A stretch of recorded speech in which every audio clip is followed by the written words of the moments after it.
Welcome to Two No Stories. Here, we reveal shocking tales of betrayal and deception, where secrets unfold and karma strikes back. Don't forget to hit that subscribe button and turn on notifications so you never miss a new story.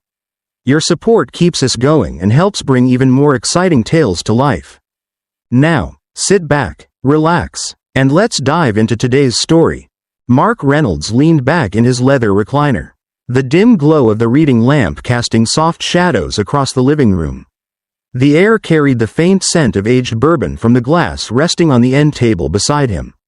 Outside, the South Carolina evening was still, the occasional hum of a passing car the only break in the silence.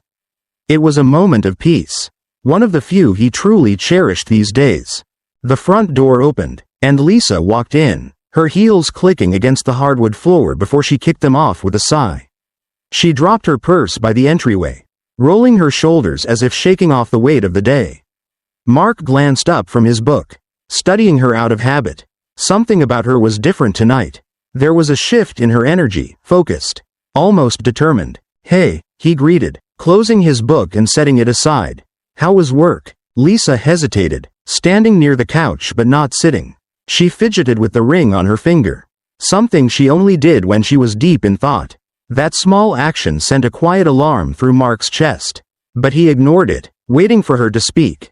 She finally sat down but perched on the edge, her hands clasped together in her lap.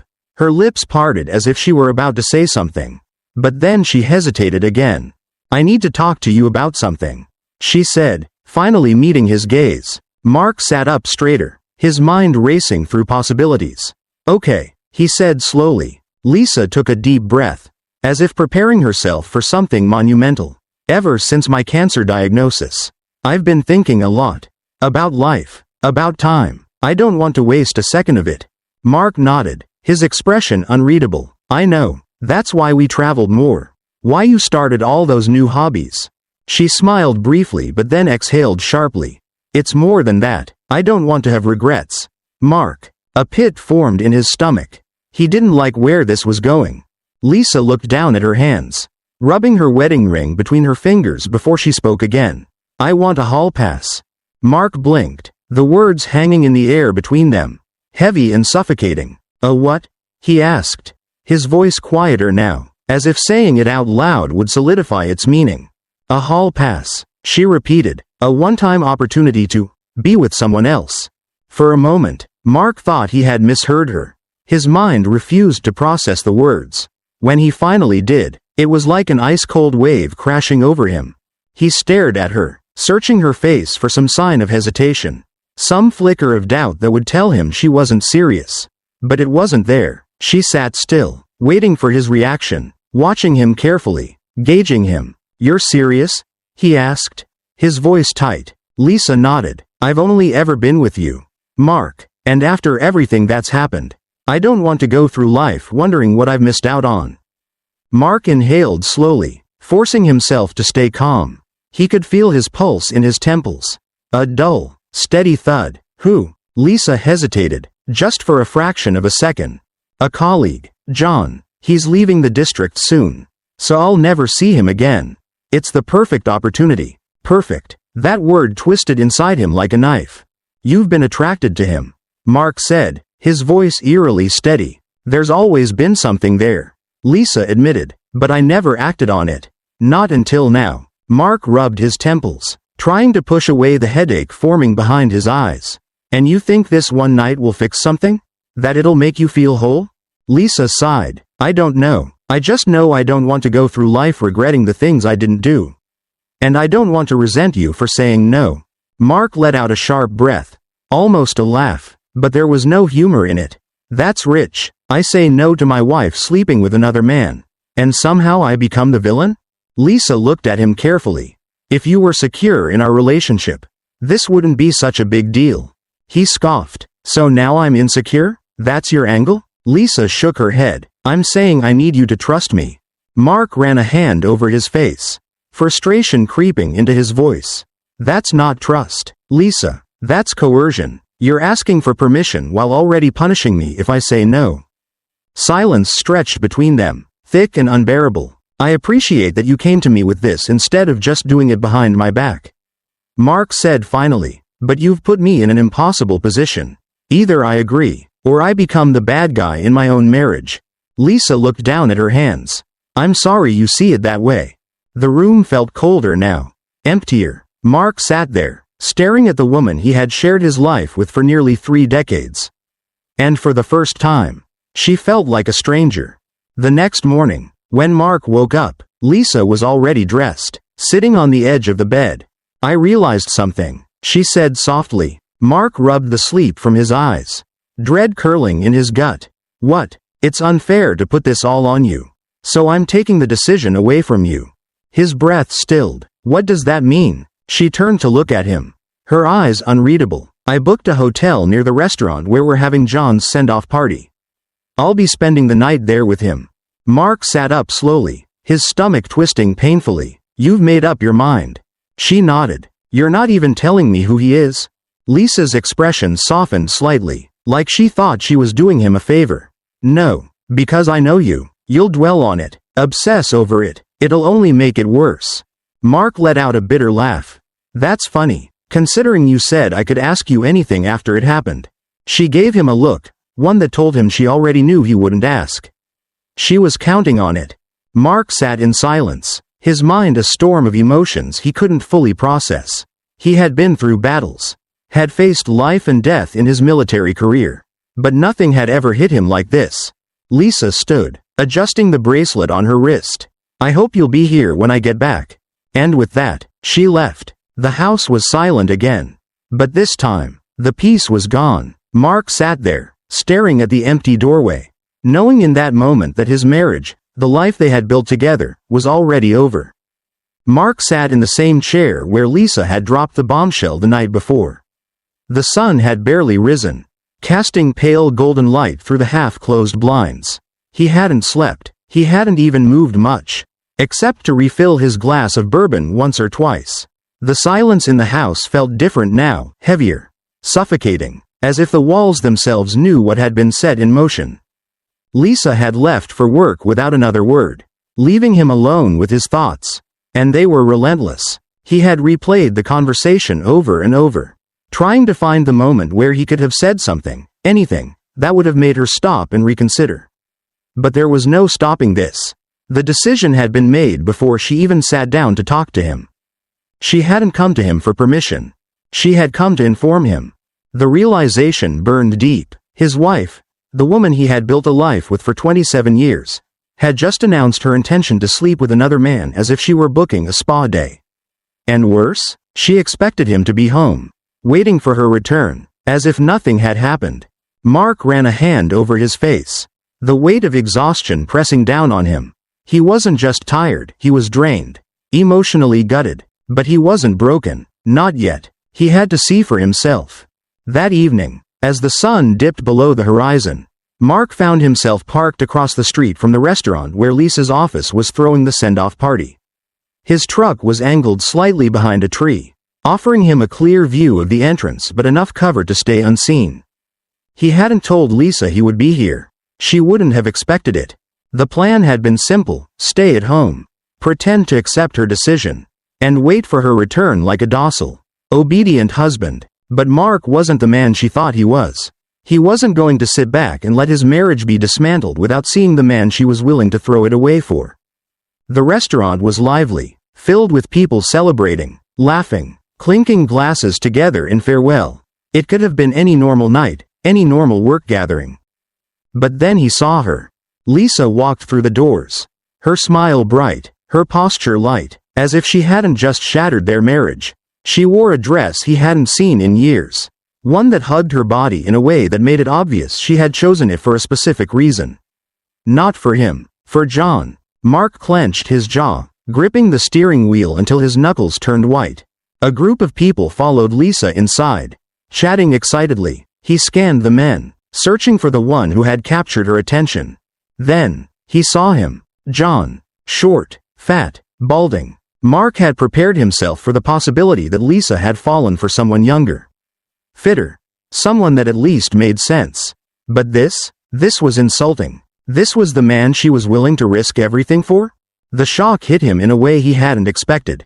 His wife of nearly 3 decades was about to sleep with this guy? What did he have that Mark didn't? Was this really just about a cheap thrill? About control? His stomach twisted in disgust.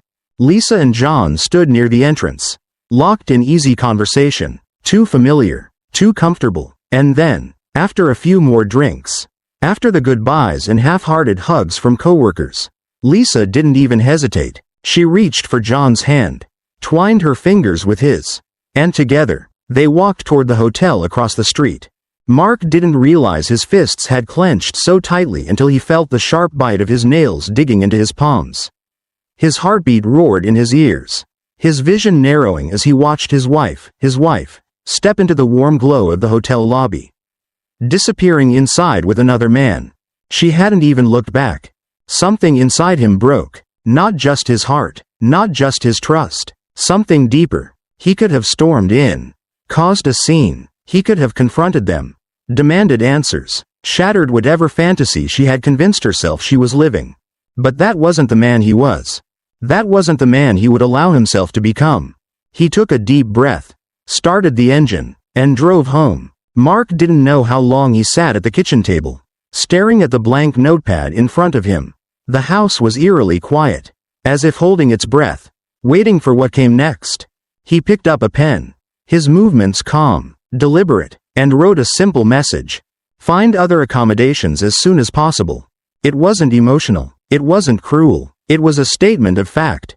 Lisa had made her decision. Now it was his turn. He spent the next hour packing her belongings. Not throwing them, not destroying them, just removing them from their shared space. By the time he was finished, her side of the closet was empty. Her toiletries were packed neatly in a box. Her dresser drawers were cleared out. It was as if she had already moved out. Mark stood at the doorway of his bedroom and exhaled. Then he reached into the hardware drawer and pulled out a new lock and key. Lisa would have no place here anymore. Not after this. His phone vibrated. Lisa. Mark stared at the screen, watching as her name appeared over and over. The messages coming in rapid succession. Mark, please call me back. We need to talk. I love you. Please don't shut me out. Why aren't you answering? You're scaring me. Scaring her? Mark chuckled bitterly, shaking his head. He blocked the number. Not out of spite, out of necessity. He had nothing more to say to a woman who had already decided she didn't need his opinion when it mattered. Lisa had walked into that hotel with no hesitation, no second thoughts. She had left their home that morning knowing exactly what she was about to do. Now, she could live with the consequences. Mark leaned back in his chair, his pulse finally slowing. The storm had passed. And now? Now, he was going to rebuild. The sound of the front door clicking open jolted Mark from his thoughts. He sat at the kitchen table, his fingers wrapped around a lukewarm cup of coffee that had long since gone cold. He had been waiting, though he wasn't sure why. Maybe a part of him wanted to see if she'd even look guilty when she walked in. The clock on the wall read 7:43 a.m. Lisa had been gone for over 10 hours. She stepped inside, her heels clicking softly against the hardwood floor. Her hair was slightly tousled, and the faintest smudge of mascara lingered beneath her eyes. She looked exhausted, but not in the way someone should after a sleepless night. She looked satisfied. Mark's grip on the mug tightened. Lisa noticed him sitting there, but if she was surprised, she didn't show it. She offered him a small, hesitant smile. "Morning," she said softly, setting her purse down on the counter. Mark didn't reply. She took a step forward, folding her arms over her chest like she was bracing for something. "I didn't expect you to be up," she added, her voice careful. Mark set the mug down with a dull thud. His gaze remained fixed on her, studying her face, the way she wouldn't quite meet his eyes. "I couldn't sleep," he said simply. Lisa bit her lip, nodding slightly. I was going to text you, but I figured you wouldn't want to hear from me last night." Mark let out a breathy chuckle, shaking his head. "Last night?" he repeated. "Lisa, there's not a single second in the last 24 hours where I would have wanted to hear from you." A flicker of something, maybe regret, crossed her face. But she pushed forward. "Mark, we agreed I'd come home and we'd talk. That's why I'm here. I want to talk about this." Mark leaned back in his chair, folding his arms across his chest. I never agreed to that. Lisa blinked. What? I never agreed to anything. Lisa, you made a decision all on your own. You told me what was going to happen. You didn't ask. Her lips parted slightly, but she didn't have a response. Mark continued, his voice steady but sharp. You didn't care what I thought about it then. So why does my opinion matter now? Lisa exhaled slowly, rubbing her hands over her arms. Because I don't want to lose what we have, she said. I know this was a lot. And I know it hurt you. But I meant what I said. Mark, it was just one night. I didn't do this to destroy us. Mark studied her for a long moment, his heart hammering against his ribs. She really believed that. She really thought that she could walk back into this house. That she could drop her bags and unpack this betrayal like it was a minor disagreement. Something inside him cracked. Was it worth it? He asked, his voice deceptively calm. Lisa's brows furrowed. What? Was it worth it? Mark repeated. Whatever you got out of last night. Whatever you were looking for. Was it worth everything you've just thrown away? Lisa hesitated, and that pause told him everything he needed to know. She didn't regret it. Not really. She regretted that she had to face the consequences. Mark nodded slowly, his stomach twisting. That's what I thought. Lisa's expression shifted, defensive now. Mark, I know this is hard for you to accept. But you're acting like I cheated. Mark snapped. His chair scraped against the floor as he stood, towering over her. You keep telling yourself that if it helps you sleep at night. He said coldly, but let's be clear, you did cheat. You didn't just go out and sleep with some random guy. You planned it. You kept it from me until the last second so that I couldn't stop you. And now, you're trying to convince yourself that this was some noble experiment. That it was about personal growth. Lisa's face paled. Mark, no, he cut her off. I need you to really understand this. Lisa, you betrayed me. You threw away 27 years for something that meant nothing to you. And you expect me to sit here and just accept that? Lisa's eyes flashed with frustration now. I don't expect you to accept it immediately. But I expected you to try to understand. Mark let out a sharp laugh, shaking his head. Understand what? That you needed one last thrill? That I was supposed to be waiting here with open arms while you walked in smelling like another man? Lisa winced. Mark exhaled sharply, pressing his hands against the counter, his mind racing. He had to get out of this conversation before he said something he couldn't take back. He turned away from her, walking toward the stairs. Mark, Lisa called after him. Please, let's talk about this. Mark paused at the foot of the staircase, his grip tightening on the railing. There's nothing to talk about, he said without turning around. Your things are in the guest room. You need to start looking for somewhere else to stay. Lisa's breath hitched. You're kicking me out? Mark turned his head slightly, looking at her over his shoulder. I'm telling you that I won't share my home with someone who doesn't respect me. Lisa stood frozen, her face twisted in something between anger and disbelief. Mark, But Mark had already started up the stairs. The rest of the day passed in a blur. Mark barely left his room, ignoring the sound of Lisa moving around the house. The occasional opening and closing of doors told him she was lingering, waiting, trying to find the right moment to approach him again. But he wasn't interested. That night, when he heard her knocking softly at his bedroom door, he didn't answer. When she called his name, voice softer than before, he didn't respond. When she slid a note under the door, please don't shut me out. I love you. He didn't read it. He had spent the last 27 years loving her unconditionally. He had stood by her through her worst moments, supported her, fought for her, defended her, and in return, she had thrown him away like he was disposable. Mark stared at the ceiling, his chest heavy with exhaustion. This was the beginning of the end. And deep down, he knew, there was no coming back from this. Mark woke up to the scent of coffee brewing downstairs. For a brief moment, still caught between sleep and consciousness, he almost believed it was just another normal morning, as if the past few days had been a bad dream. But as soon as his eyes adjusted to the dim morning light filtering through the curtains, the weight of reality settled back onto his chest.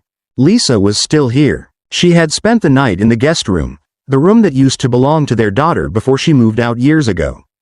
It felt symbolic now. Lisa had gone from wife to guest in her own home, from partner to intruder. Mark sat up, rubbing the sleep from his face.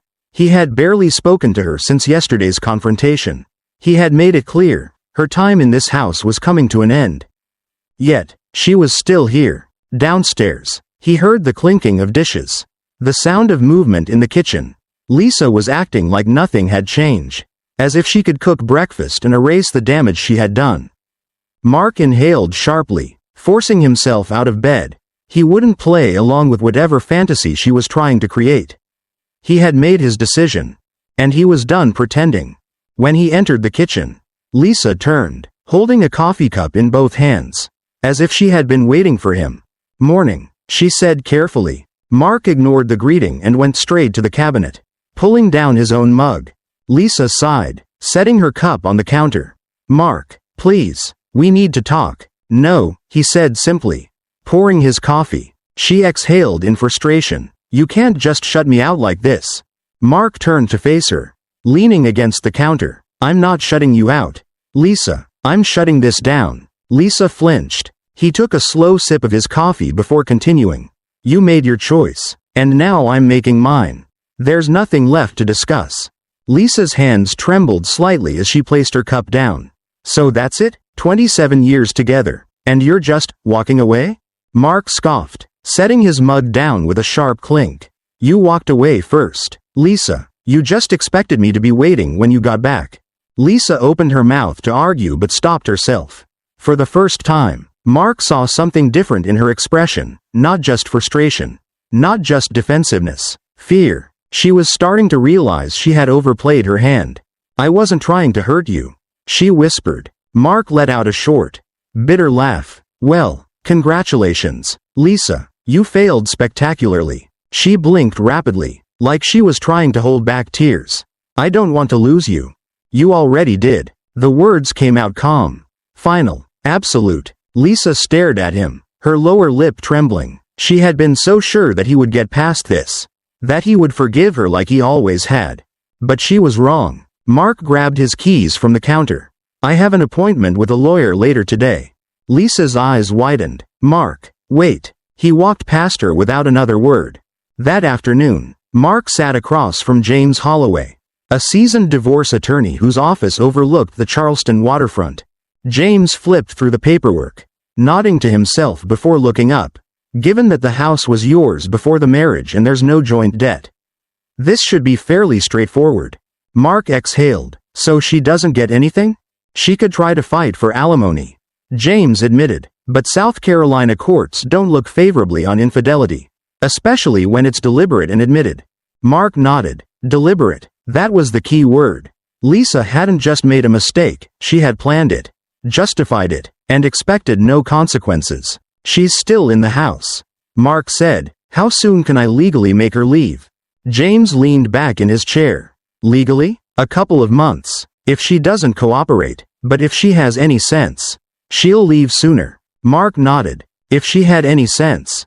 That evening, when he walked through the door, Lisa was waiting for him. "Where were you?" she asked immediately. Mark set his keys down, keeping his expression unreadable. "At the lawyer's office." Lisa stiffened, her hands gripping the back of a chair. "Mark, please, can we just slow down and talk about this?" "No," he said, his voice firm. "We can't." Lisa's face crumpled. "It was just one night." Mark tilted his head slightly, watching her. "If I had done the same thing to you, would you have forgiven me?" Lisa opened her mouth, then hesitated. That hesitation was all the answer he needed. She wouldn't have forgiven him. She would have destroyed him for it. "You see," Mark continued, his voice cold, "you wanted me to accept what you did. But you would have never accepted it if the roles were reversed." Lisa went silent. He stepped closer, his presence towering over her. "Pack your bags, Lisa." Her breath hitched. "Mark, no. I'll give you 2 weeks to find somewhere else. After that, if you're still here, I'll take legal action." Lisa's hands trembled. "You can't just throw away everything we built." "You already did," he reminded her. "I'm just finishing what you started." Tears slipped down her cheeks. But Mark felt nothing. No sympathy, no regret, just relief. Lisa wiped her face quickly, sniffling. "What if we went to counseling?" Mark shook his head. You don't get to rewrite the rules after you break them. Lisa's face twisted with desperation. I'll do whatever it takes. I'll never see him again. I'll quit my job if I have to. Mark sighed, running a hand through his hair. Lisa, it's not about him. It was never about him. It was about the fact that you looked at me, the man who's been by your side for 27 years, and decided I wasn't enough. Lisa broke down completely, sobbing into her hands, but Mark didn't move to comfort her. It was too late for that. After a long moment, he turned toward the stairs. Start packing, he said over his shoulder. Then, for the first time in his marriage, he went to bed without saying goodnight. Lisa had spent the past week in a state of quiet desperation. The woman who had once confidently walked out of their home to sleep with another man now wandered the halls as if she were a ghost in her own life. Mark barely spoke to her, and when he did, his words were short, cold, and final. She had tried everything, pleading, apologizing, even bargaining. I'll quit my job, she had whispered one night from the doorway of his bedroom. I'll delete my social media. I'll do whatever it takes to prove I love you. But Mark had only stared at her, his expression unreadable. If you loved me, he had said, his voice eerily calm, you wouldn't have done this in the first place. Now, sitting in the kitchen with a cup of untouched coffee, Lisa listened to the clock ticking on the wall. The sound was maddening. Every second felt like it was counting down to something inevitable. Because it was. Mark was truly leaving her behind. Mark had spent his week in silent efficiency. He didn't yell. He didn't break things. He simply started removing Lisa from his life. Piece by piece. The first thing he did was contact a realtor. I want to put the house on the market. He had told them, I don't want it anymore. It had been their home for 20 years, the place where they had raised their children, where they had celebrated anniversaries, birthdays, and holidays. But now, it was just a place where his wife had decided he wasn't enough. Lisa had panicked when she overheard the call. Mark, you don't have to do this. She had pleaded, we can stay, we can make new memories. Mark had merely raised an eyebrow. We? She had flinched at the way he said the word. There is no we. Lisa, there's just me moving forward.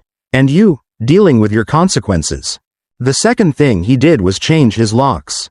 She had exactly one more week before she had to leave. Mark had given her time, but he had zero intention of extending it. Lisa tried a different approach. What if we just take a break instead of a divorce? She suggested one evening as he sat in the living room, watching a football game. Mark didn't even glance at her. You mean like a hall pass for marriage? He said, voice laced with sarcasm. Lisa swallowed hard. No, I mean, maybe time apart will help. Mark finally turned his head to look at her. Lisa, you had time apart. That's what that hotel room was for, wasn't it? Her face crumbled, but Mark had nothing left to give. The third thing he did was prepare the divorce papers. Lisa had begged for therapy. She had asked for second chances. But the moment Mark placed those papers in front of her, she knew it was over. Tears spilled down her face as she picked up the pen.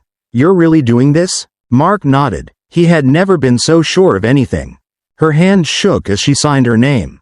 She let the pen fall to the table, staring at the page as if it had physically wounded her.